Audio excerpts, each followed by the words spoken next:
Bonsoir, hello, and welcome my YouTube chums to Literary as a Heck. There we go. All right. That's all the French people offended. I was going to say, yes. We have cleared the decks of anybody from, that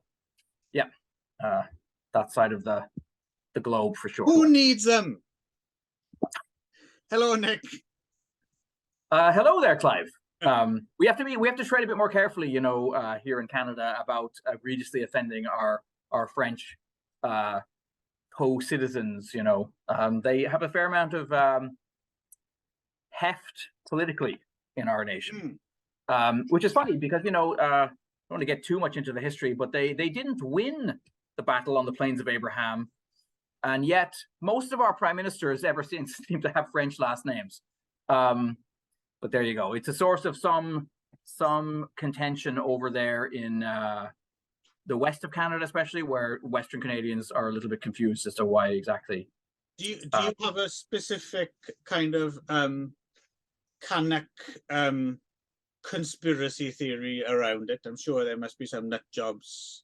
Oh, I have no doubt. Right, like the local version, anti-Semitic Jews control the media thing. Is there like a I mean, it's fine. Media kind of... I can't necessarily think of anything that's really specific, but I'm sure if you dig deep enough, I'm sure you'll find people with all kinds of the theories. Protocols of the elders of the Eiffel Tower or something like that. So probably. I just know that, like, basically, well, I think also Canada's such a big country, and Ottawa, which is our, the capital, not Toronto, as many people I think who aren't from the nation of Canada, I think often most people would assume that Toronto would be our capital. It's the biggest city in the country, but it's not. It is Ottawa. Ottawa is partly French speaking, and it's quite close to Quebec, and then we have Quebec City and Montreal City. All places which will show up in these two around the world in however many effing days, especially this first one. Holy mother of God, Clive. Right. Well, yes. So wow. Yeah. Anyway, so maybe we'll leave aside, because we're going to be delving into all things Canadian and French Canadian, and really all things worldly, I guess. Actually, no, not too much sex. Now that I think about it, I don't think there's any sex. I don't think there's a woman in either of these two books. Oh, there is. There's in the second one. There's our narrator's like old housemaid who occasionally suffers from anxiety. Apparently, Jules Verne was not much concerned with affairs of the heart. No, he was more busy making sure there was a racist stereotype in a lot of his books. Although one of these doesn't have. I was looking for it, but I don't think there's in the second one. So no, a couple of. I'm glad you brought that up, because we there's no avoiding talking about that in the first one. So a couple of episodes ago, we read the book Falling Upwards, right? There we go, which was a treat. We both enjoyed that. Yes. But, got me in the mood for thinking about, aeronauts and ballooning, and we've never talked any Jules Verne on this show before, and we are both kind of we're big steampunk guys. I mean, when you wouldn't believe the amount of time we spend waxing our mustaches when we're off camera. That's right. That's a not often used euphemism, but yes, we do that a lot. And so I said, well, let's do this double bill of his ROBUR novels, which I had never read before. I have to say, actually, I am realizing I have never read anything by Jules Verne before now, other than like in probably like Lady Bird editions in school, and then most of my knowledge of his work comes from either children's versions that I read when I was really small, or animated versions. Like there was a French French-Japanese co-production of Around the World in 80 Days. with Willie Fogg as a lion. Yes, I think so. Yeah. I used to fucking hate that when I was a kid. Yeah, I'd much more. I was looking up actually, because we also. Is it Willie Fogg? Is it not? Is it not Phineas Fogg? No. I think it's Willie Fogg in that version. Willie Fogg sounds like something you could come down with if you frequented the wrong kind of places. Yeah, which we don't, so we wouldn't know anything. No, we're fine. We're too busy waxing our mustaches. Exactly. That's one of the benefits, is that you stay clean. But it seems a shame, because I was looking up, because we will talk about the film adaptations as well. But there seems to have been an Australian animated version of Master of the World. Oh, okay. And more interestingly, a one from the 70s, a Danish one with puppets, which looks kind of interesting. I like me a good puppet show. Yeah. So really, I once I started reading this, I realized this is the first actual proper. Well, that's a bit of a shame, because I'd assumed you had read, 20,000 Leagues Under the Sea, or no. So it's a shame, because this is not necessarily a very good entry point, because I have read Journey to Earth and 20,000 Leagues Under the Sea and Mysterious Island, and therefore I am a big Jules Verne fan, because I've read the good ones. Right. Yes. Okay. But I don't know if I would have been because I intend to read all of his Voyage Extraordinaire one day, slowly, one by one, and a lot of them seem to be quite digestible in size, like these two as well. But yes, I probably wouldn't have, the hook wouldn't have gone in if this was my first exposure. So sorry, Nick, I wasn't aware. No, that's not your fault that I'm an illiterate virgin. But I also, it's funny too, because I'm just lucky as well, because I didn't realize that the two books were related, that one was a sequel to the other, and it's just blind chance that I read them in the right order. Okay. But at the same point, I almost wish that maybe I hadn't, just because the second one I found Master of the World quite a bit more readable than I found ROBUR, the Conqueror. It is. So this is also something that's pissed me off, which is one of the reasons I'm allowed to make fun of French people, is because I've decided there's a conspiracy of French people against me. It just irritates me when it comes to Jules Verne. And I looked it up. It is Jules Verne, you motherfuckers. Because a number of times I've had a conversation with a French person which goes like this. I really like the writings of Jules Verne. Oh, what? Jules Verne? Oh, Petit Pois? Jules Verne? And then, Jules Verne! Like that. Like, that's literally what I said. And I've had that conversation more times than you would imagine. Okay, you stop every French person you meet and try to harangue them about the novel Jules Verne. Jules Verne. Yes. It's very annoying. Stop it, French people. Just stop it now. Okay. Yeah, anyway. So so Robert the Conqueror and Master of the World. It's kind of difficult to do especially Robert the Conqueror is basically a tale of the titular Robert, who has built heavier than. So it starts with a big debate in, I think it's Philadelphia. Well, it starts with a gunfight. Actually, it starts out like gangbusters. It starts with a cow getting shot, is the very first line of the book, and I thought, like, oh man, I'm in for a rip roaring rollicking ride here. This book just began with two people having a gunfight, like a duel, basically, and then a cow accidentally getting shot. Oh, well, you love the slaughter of the bovine. Of a bovine. Oh yeah, absolutely. So my blood was roaring, and actually, to be honest, as soon as I read it, I went out and punched a cow in the face. I was so excited. And so then, I really like the very, very beginning of the book. That, the cow murder, and then the whole part where ROBUR shows up at the balloonist convention to be like, hey, hey, balloons suck. You guys are fucking idiots. Yeah, like, balloons. It's hilarious. Yeah. And then fires pistols when the people are like, get this guy off the stage, kill him, and his anti-balloon rhetoric. And then he pulls out two pistols and fires them above the heads of the audience and runs away. And I was like, if this whole book is like this, it's going to be it's gonna be top notch. Cow killing anarchist. Well, specifically with the chip on the shoulder about balloonists and aeronauts. So his whole thing, he's like heavier than air is better than lighter than air.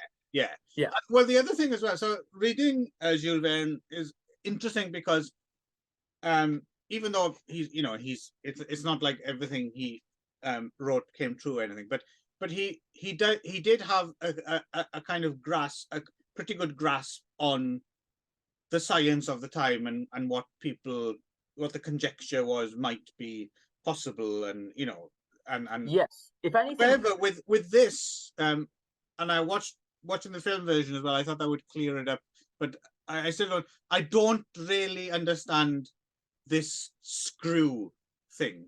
The propellers, horizontal screws and vertical screws, and how they work in heavier than air travel. I mean, I still don't really understand the mechanics of it. I mean, it seemed to me, like as it's. Did you get an illustrated version by any chance? Because I have quite beautiful illustrations in one of the versions of the first one of ROBUR, although somewhat painfully racist in parts. But yeah, so there's a picture of this kind of galleon, right, with its like 37 masts, each one of which has a prop, like a helicopter prop, on the top of the masts, and they're obviously supposed to generate enough lift to bring the ship into the air, and then the secondary propellers that are on the back are what are giving it the forward motion, right? I guess that's so the question is the powering of it, and the idea that a bunch of little propellers could lift something that although it is apparently only made of paper. Yes, which, funny enough, that's one of the things where I was talking to Jennifer about this, and I was saying it's always weird when you read. This is almost early hard SF. Yeah, right. Yeah, it is. Yeah, that science fiction that is attempting to extrapolate out from as you just said, like existing science. Yeah, and also trying to. So quite a lot, like there's big chunks of description of just how it all works, except that obviously there are some leaps. Yeah, that's being made on leaps of logic that are not. It's not as if he's totally just you don't need to worry about that. But he's attempted it. But the thing is, it doesn't matter. Even if it is made from paper, it still has a crew of at least a dozen people on it, right? So yes, and it's provisioned with food. I mean, it's a huge friggin' thing in the first one. It's this massive. The one actually in the second book makes more sense because it's much more of a dirigible, really, than it almost is a bit weird. It looks like one. It makes less sense, really, but because it's just such an overall Jerry Anderson like super mad. You're right. All transformable vehicle, making it realistic, just out the window. There's no bits in.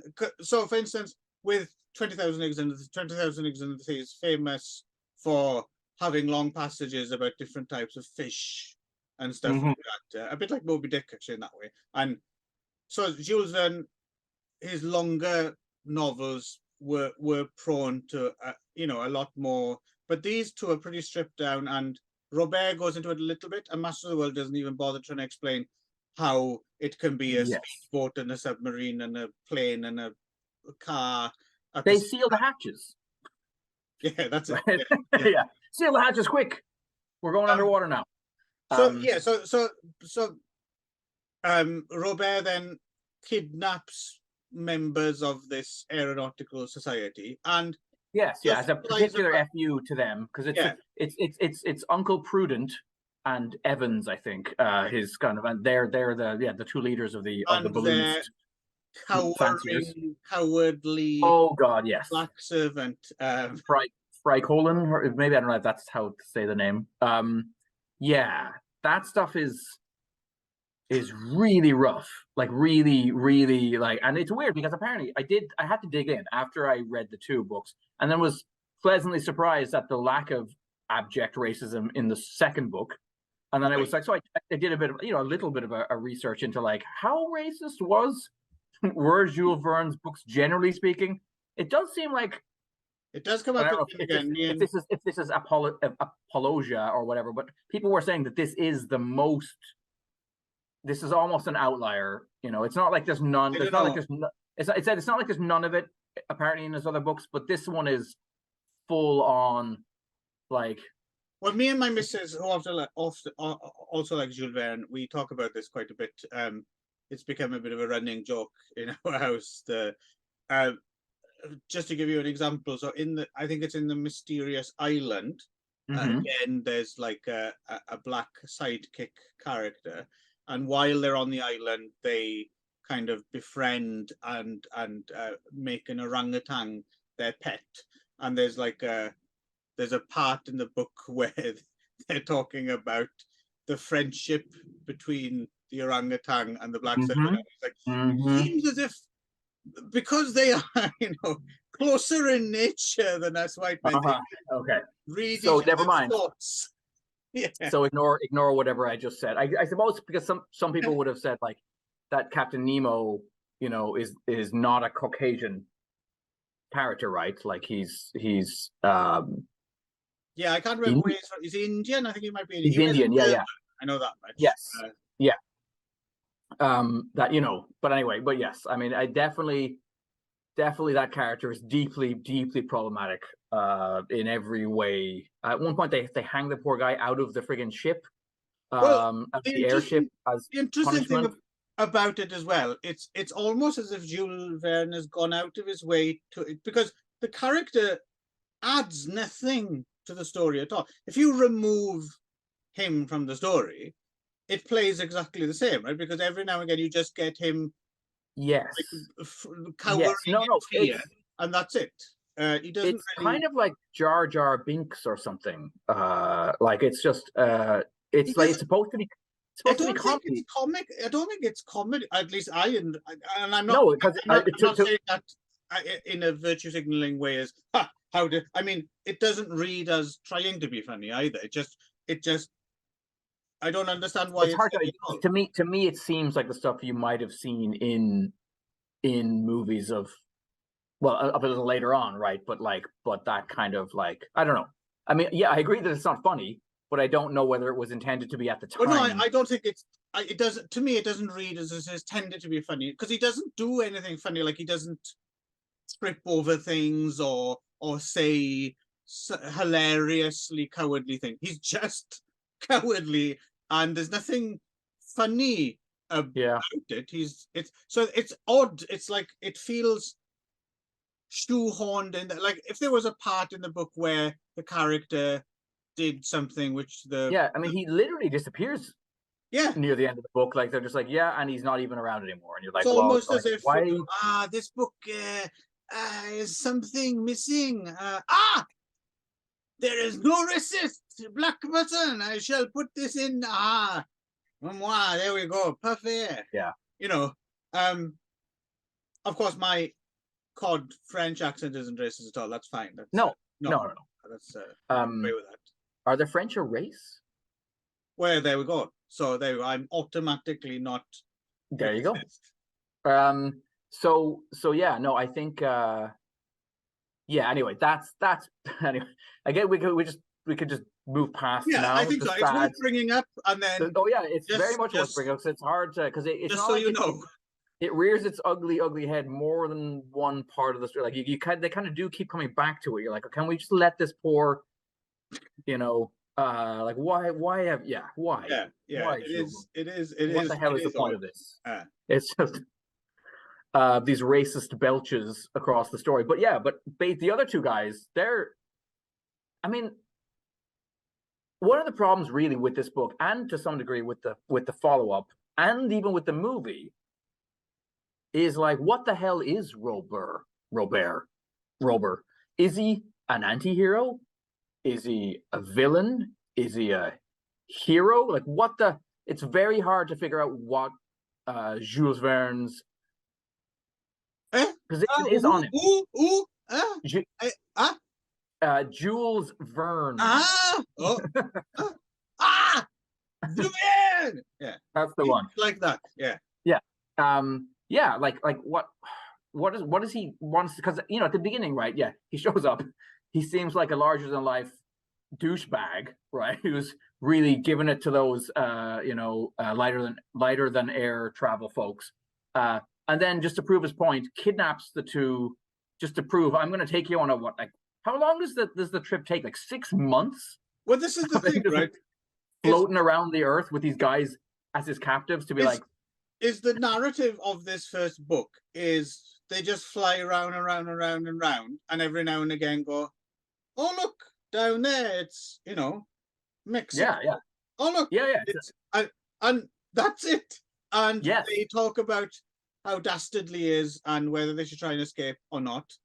And then they do, and then they steal some of his ideas and build their own dirigible or whatever it is. Not before blowing up. Like, it's not just that they're like they want to escape, they leave him to really die hate as well. him. They really want him to die and destroy his heavier than air. And he turns up and decides, I think, and it's a weird. I agree with you. It is a strange narrative. We don't really know what Robert is or what his aim. Because when we get to the movie as well, they fill in a few blanks. He has a very specific worldview, which.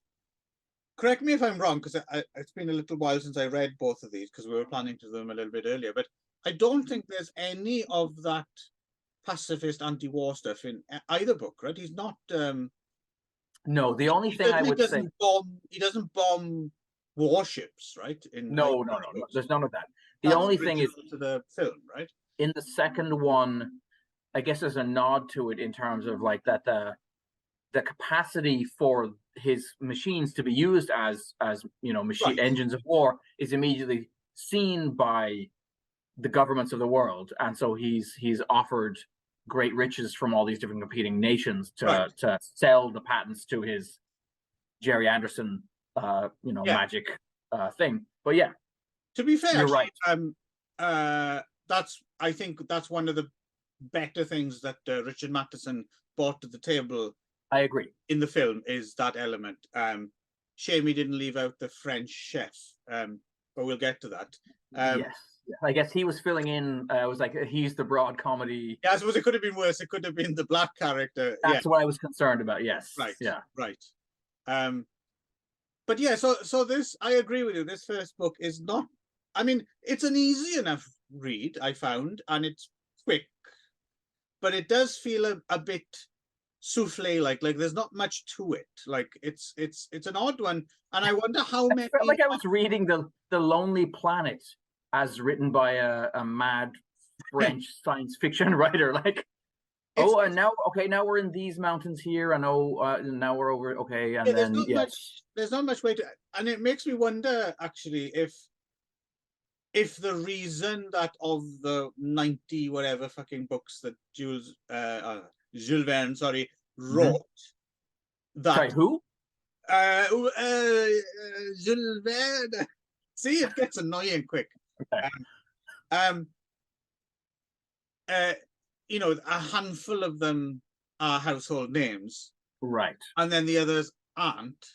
And I'm wondering if there's a reason for that. I'm wondering if I'm still going to read more, but I am wondering if these are outliers and these are some of the more kind of poor examples of his work, or if this is more maybe this is what most of them read like. I'm not quite sure, because it's awfully prolific, and I would understand if he's churning him. So he wrote like between 1863 and 1905, and also this comes kind of in the middle, 1886, and until I looked that up, I assumed while reading it, this must be one of his earlier works before because I know 5 Weeks in a Balloon was his first one, I think, right? And then I thought, maybe it's his balloon and dirigible phase. So I assumed it was towards, but no, this comes kind of in the middle. And then Master of the World seems to be near the end. It's like his penultimate novel. Yes, it's pretty much Although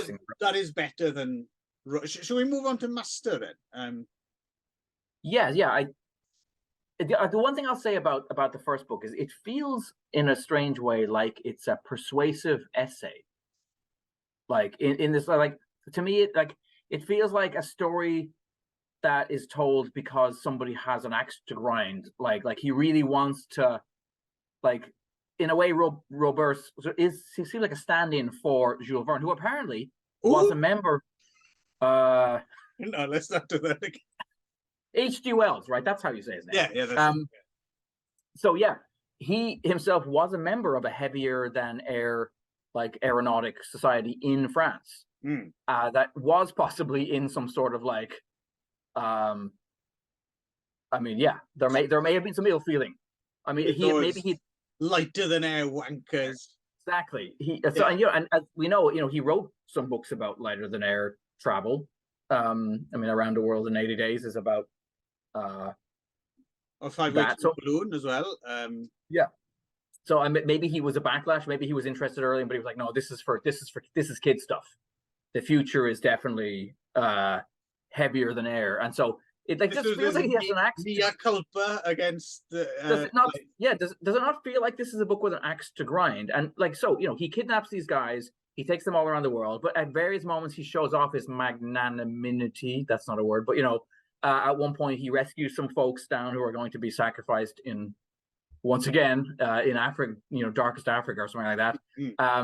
And then, he, even at the end when he comes in to be once again like, fuck your balloon, and he brings his new, that would be a good alternative title for this book. Fuck your balloon! By exclamation mark by Jules Verne. The collected. Yeah. He comes in with the Albatross, right? The Albatross is the name of his gigantic galleon with all the masts on it and propellers on the top. And he rams their ship, and then they kind of try to escape by getting up high, and then their balloon gets too high and it bursts and it comes out. But he still takes the time to rescue them. It's not like he's like, no, I'm not a bad guy. I just really wanted to prove a point. Your balloons suck. Yeah, like, they really do. I kidnapped you. I kept you on there for 6 months. You still wouldn't admit that they suck. They suck. Also, bros. I can't. This is not the problem with the book. This is just I can't read Albatross without hearing Albatross. Obviously, yes. Albatross. I'll have a chopped rice, please. I'm going to eat fucking chockers. It's got to fucking Albatross. Yes. Live at the Hollywood Bowl. So that takes us to the end of this, and then obviously, we do know apparently that ROBUR has an Island X, which is where he apparently, or we never see it. It's one of these little things they kind of throw in. There's a lot of like stuff that's in there but doesn't lead anywhere, right? Which in a way is kind of followed up on in the next book, which also they even bring it up again in the second book quite a bit later on, because it's not clear to you until quite near the end that this is in fact a sequel. Right. The second book is much more of a mystery book, in a way. Like it's almost a detective yarn with a kind of fantastical. Yeah, the second one's a lot more enjoyable. Again, it's also a very fast read. Even a faster read actually than the first one, because the first one is a fast read, but not necessarily that exciting. But this is a bit more exciting. Yeah. So again, well, it starts off with, actually, in retrospect, it's a bit of a mess, really, and it never really explains this whole thing at the beginning about this mountain, which loud noises are coming from it. Is it in Pennsylvania or something? And and the locals are like, oh, is that mountain? Has it got a volcano in it, or and everyone's very worried about it, and they try and send an expedition, but they can't get to the top, and they think about, and then that's kind of forgotten about quite. Although they come back and mention it every now and then, and I'm still not quite sure. So, spoilers, by the way, but it doesn't not really going to affect your enjoyment of the book. Am I correct in thinking that what they decide in the end, that the laboratory where he made this vehicle was inside that mountain. Is that right? Is that what all the noises were? And yes. So apparently, right at the very, very end, basically, we find out that the albatross itself, the original. It's not the original. No, sorry, but it is. The albatross itself was flown to the gigantic mountain that has this big crater in the top. I was imagining the Blofeld's lair from You Only Live Twice, right? Something like that. Yes.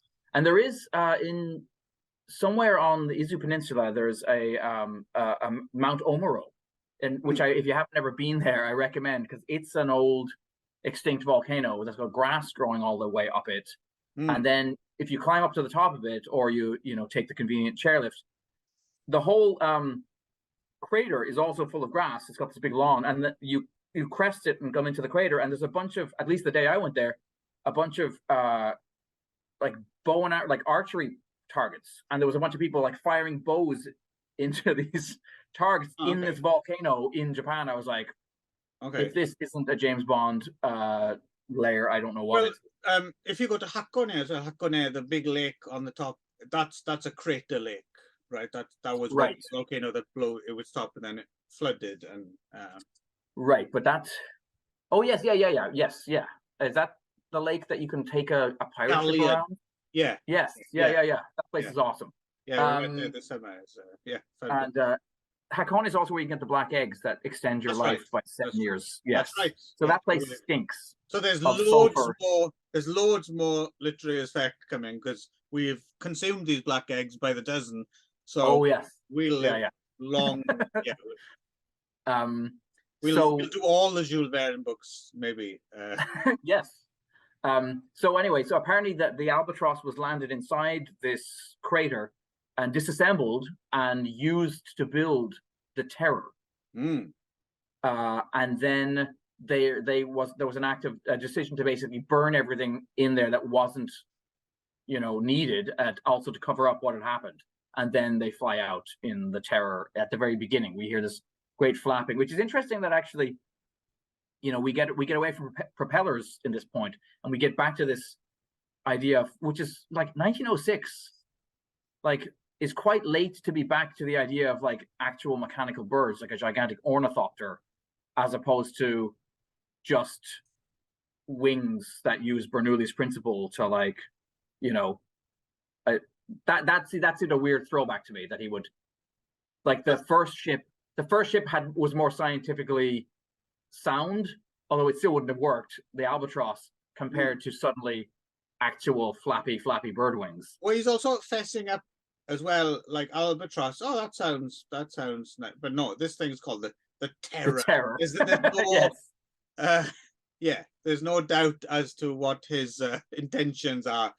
Right. To basically terrorize the United States. So also at the same time, there's sightings of some kind of super fast car. It sounds like a drag racer almost, and in fact, it enters a race where there's people kind of racing on a road somewhere.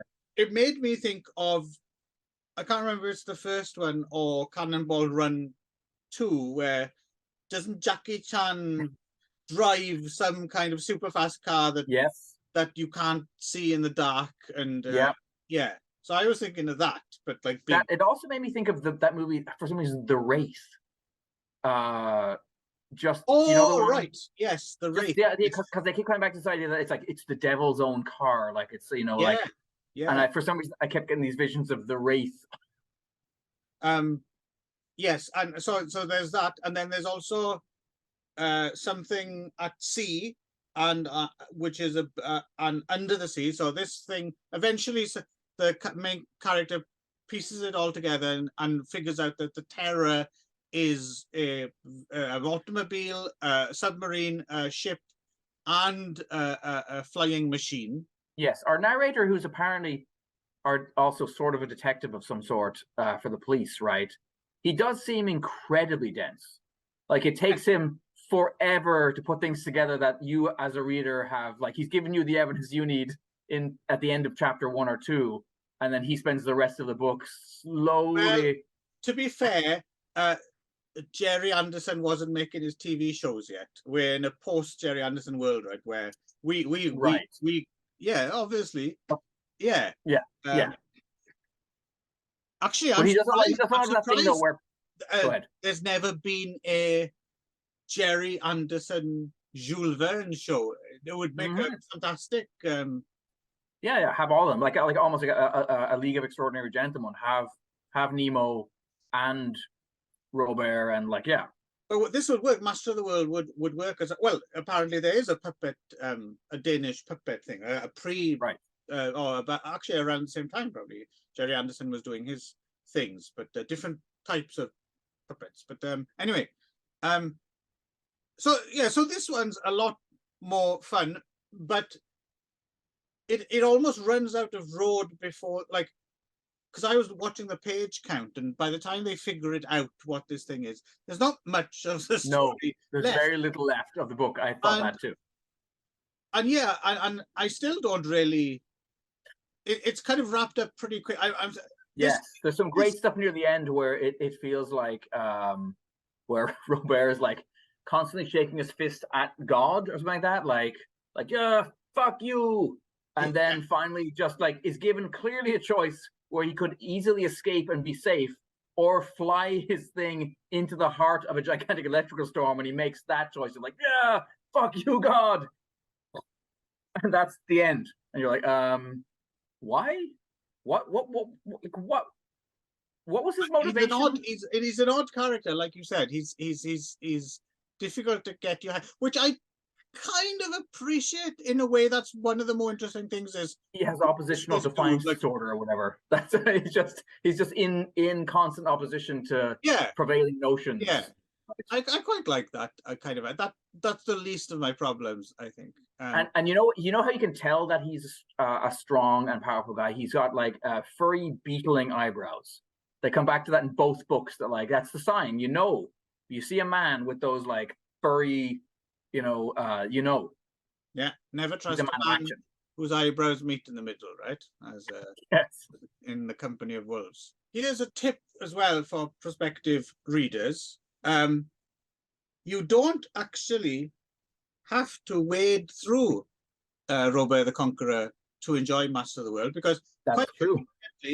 There's a handy recap, right? Yeah, it does make you realize that you could have just done it in 3 pages. Yeah, because it's an effective recap. You're pretty much everything you need to know, minus the racism as well. Yes, if you're a sensitive reader. Yes, and a lot of travelogue Bill Bryson stuff that you probably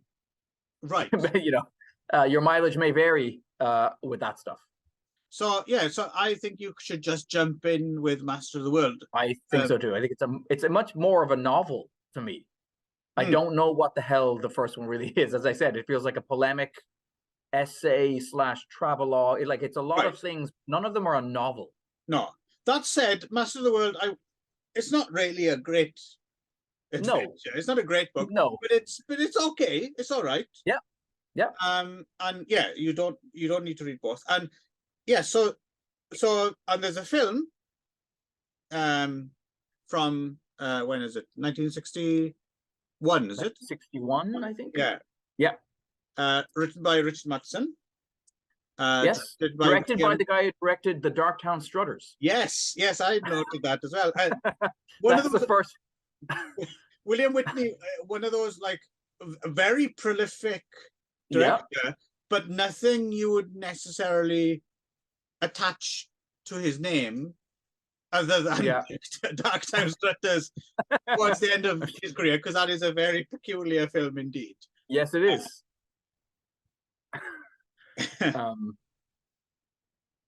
Worth checking out if you haven't already seen that.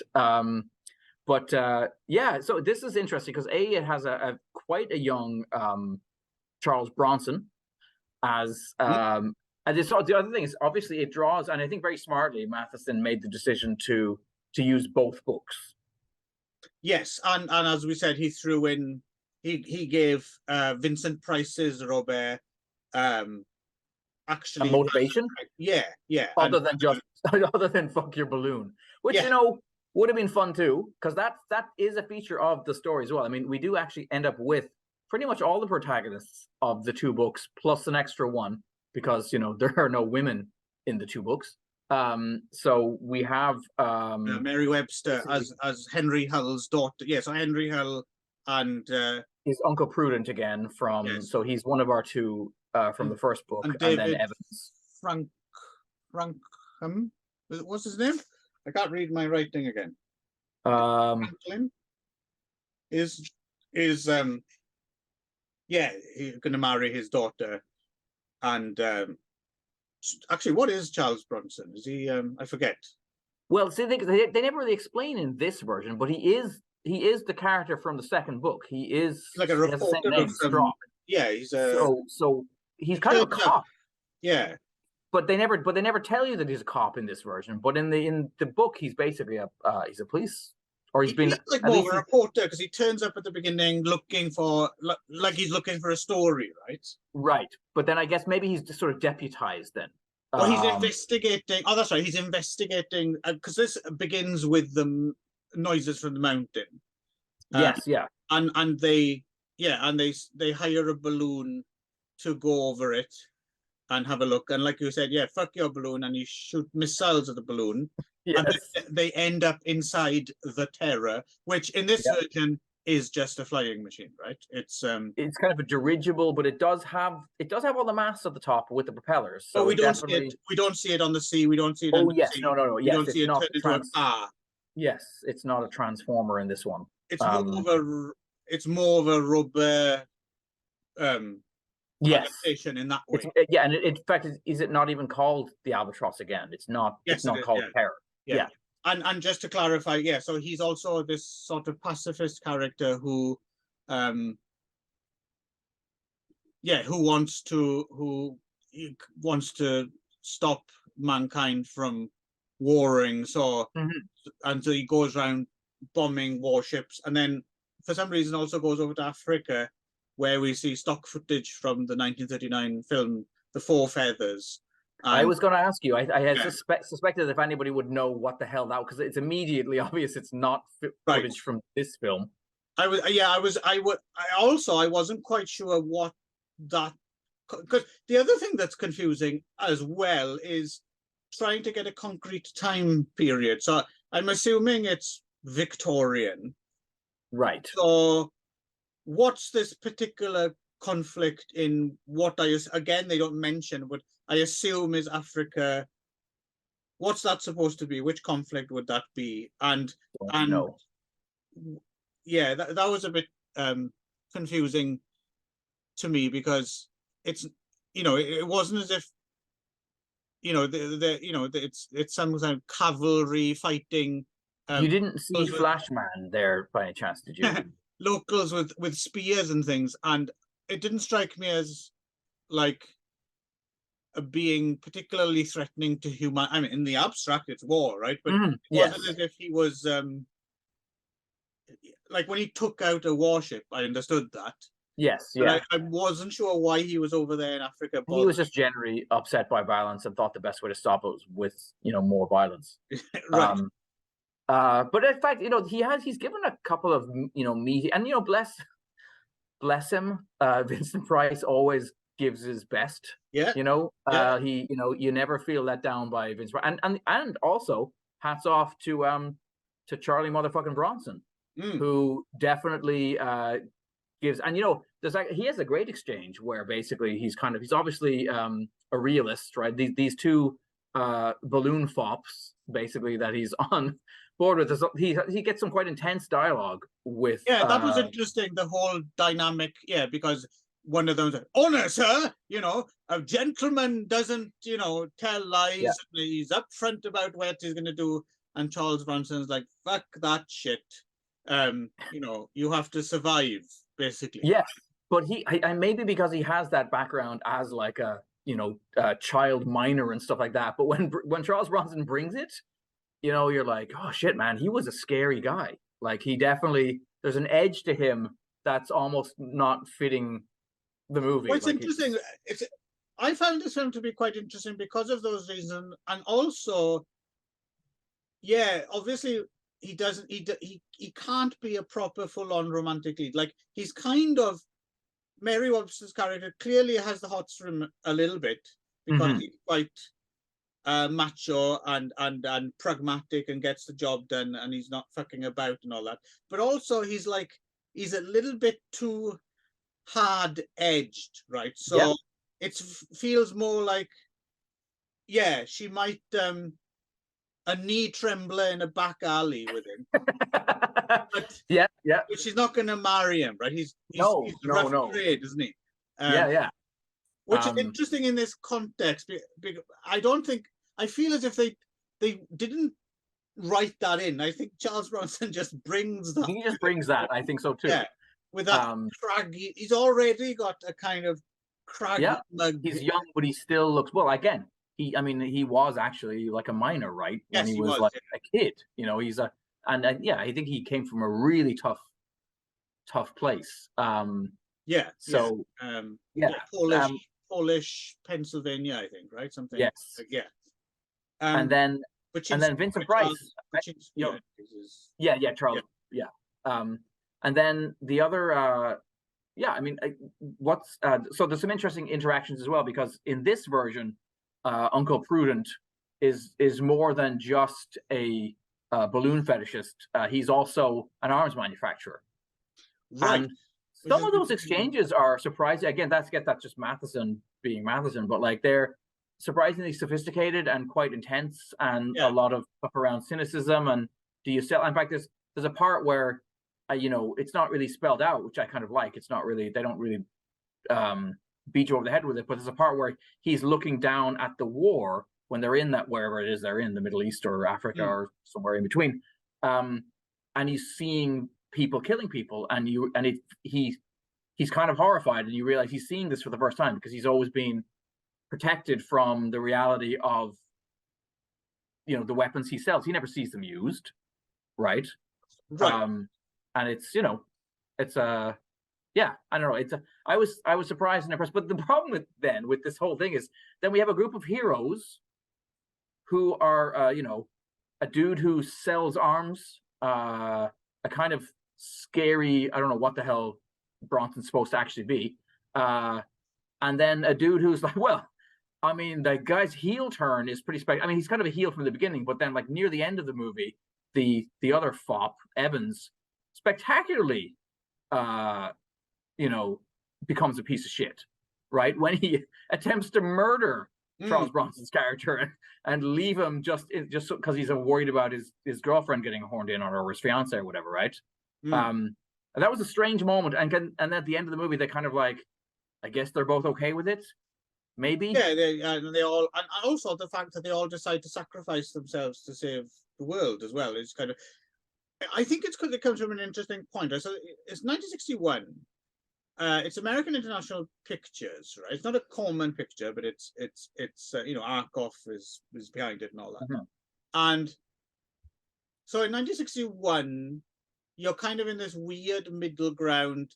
They've already made some teen appeal, juvenile delinquent and monster pictures and stuff like that, which have that much more modern, urban edge to them, and they're a little, and they've also been dipping their toes into the Edgar Allan Poe adaptation, and then they seem to have like gone for a grander market here, right? The kind of 20,000 Leagues Under the Sea, Kirk Douglas version, kind of.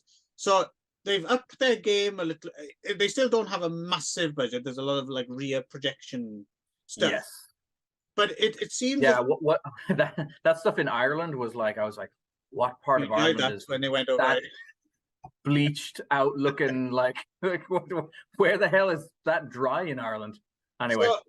So it's interesting for me, just as a kind of a film scholar in a way, just to place it in. It's clearly tapping a market that you don't think of AIP as delivering this kind of fare, right? And they very rarely did, but they gave it a go. But it's interesting that they kind of get in their own way, like in a way, like like some of those elements we mentioned. It's like and Charles Brown. It's like there's a certain modernity that clashes with this more old school Victoriana adventure stuff, which I don't think is deliberate, and in a way it's a little bit of a bit of a hash in that way. But I find that interesting. I find that I didn't find this film, but it's too long at 102 minutes. I'll give it. It could have been 10-15 minutes short. Yes, but it's not a great film, but it's kind of hokum. I kind of enjoyed it.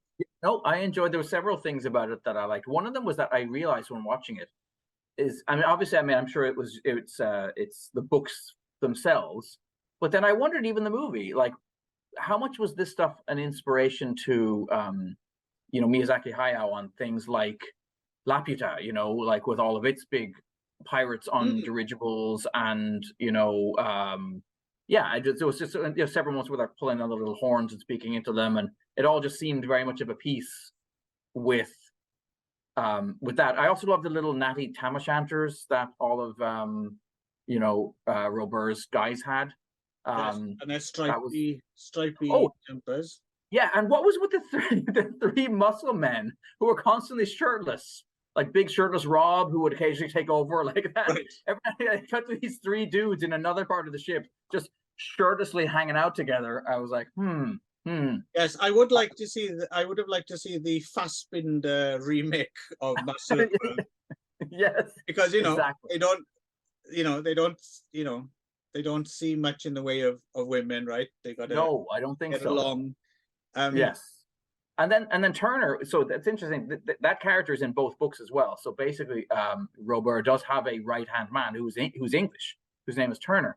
And I can only assume that it was after spending all the time on the Albatross and on the Terror that he took up painting clouds, right, and became the Turner that we know now. Yeah.